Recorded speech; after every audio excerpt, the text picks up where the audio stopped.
ከኩነኔ ማን ያድንሃል? በክርስቶስ መሥዋዕትነት ሞትና ትንሣኤ ካመንክ በእውነት ከኩነኔ ነፃ ወጥተሃል።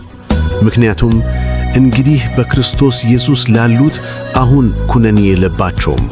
ሮሜ 8:1 በክርስቶስ መሆንህ ከየትኛውም ኩነኔ ያድንሃል። ክርስቶስ ስለ ኃጢአትህ ምትክ ሆኖ የኃጢአት ክፍያ ስለከፈለልህ ነው።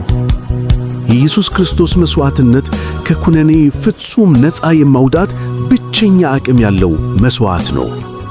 በነፃነት ልንኖር ክርስቶስ ነፃነት አውጥቶናል። እንግዲህ ጸንታችሁ ቁሙ፣ እንደገናም በባርነት ቀንበር አትያዙ። ገላትያ 5:1